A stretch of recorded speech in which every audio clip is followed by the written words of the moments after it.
حضرت عائشہ صدیقہ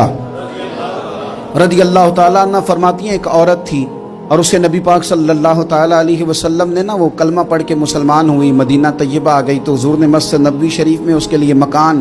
ایک سادہ سا کمرہ ساتھ مسجد کے بنوا دیا، وہیں رہنے لگی۔ اکثر وہ سیدہ طیبہ کے پاس آتی تو حضرت عائشہ صدیقہ رضی اللہ تعالیٰ عنہ فرماتی ہیں وہ بڑی باتیں سناتی اور آخر میں کہتی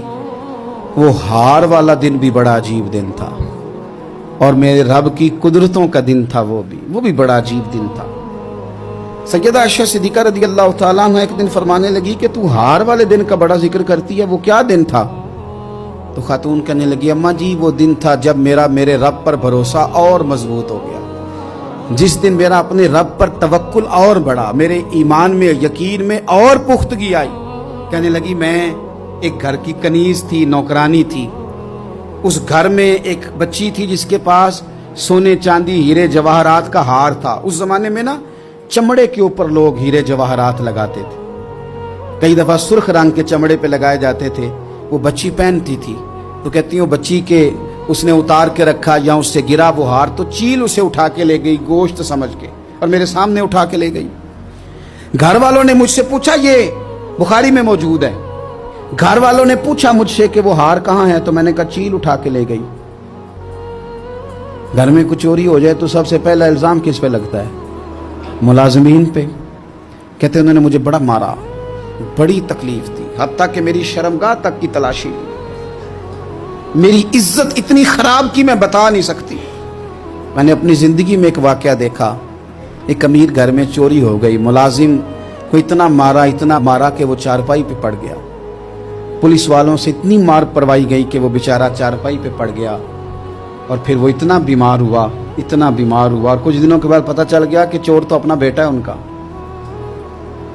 پھر اس کا انتقال ہو گیا۔ اب وہ سیٹھ صاحب اور گھر والے آ کے مرنے والے کے کان میں معافیاں مانگ رہے ہیں، کان میں۔ تو میں نے ان سے پھر کہا تھا کہ یہ تو اب چلا گیا ہے، تمہارا زور چلتا تھا نا تو تم نے قانون خریدا اور تم نے اسے جتنا ہو سکا تم نے اسے مار پڑوائی، تمہارے پاس جو عدالتیں تھی تم نے وہاں کاروائی کی، اب ایک عدالت قیامت کے دن لگے گی۔ یہ کمزور تھا نا، کچھ کر نہیں سکا۔ میرے نبی پاک صلی اللہ علیہ وسلم نے فرمایا سن لو، اگر سینگ والی بکری نے بغیر سینگ والی بکری کو تکلیف دی ہوگی نا تو قیامت کے دن اسے بھی بدلہ دینا پڑے گا کہ تیرے پاس سینگ تھے اور تو نے اسے مارا تھا۔ وہ خاتون عرض کرتی ہے سیدہ عائشہ کی خدمت میں کہ مجھے بڑا مارا، مجھے تکلیف دی، میں کہہ رہی تھی کہ میرے سامنے چیل لے گئی ہے پر وہ نہیں مان رہے تھے، اماں جی انہوں نے مجھے بڑا مارا۔ حضرت عائشہ صدیقہ کہتی ہیں پھر کیا ہوا؟ کہنے لگی اماں جی جب کوئی میرا مددگار نہ رہا، مجھے تکلیف دے رہے تھے، رسوا کر رہے تھے، تو میں نے اپنے رب سے مدد چاہی، میرے رب کی طرف میں نے توجہ کی، میں نے کہا مالک اب تو ہی میرا مددگار ہے۔ کہتی ہے وہ مجھے مار رہے تھے تو وہ چیل جو ہار لے گئی تھی وہی لے کے واپس آ گئی اور ہمارے سروں کے قریب لا کے اس نے جب اس ہار کو پھینکا وہ مجھے چھوڑ کے سائیڈ پہ ہوئے، وہ میری بے گناہی جان گئے، لیکن آپ کو بتاؤں اس دن سے میرا اپنے رب پر یقین اور بڑھ گیا۔ مجھے سمجھ آ گئی کہ جب انسان پورا ٹوٹ جاتا ہے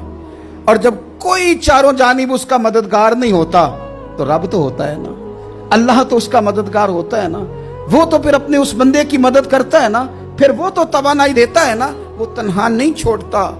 وہ تو آنسوؤں والوں کے آنسوؤں پہ بڑا کرم فرماتا ہے، وہ تو قسم پرسی میں آ جاتا ہے، اس کی رحمت بڑھ کے استقبال کر لیتی۔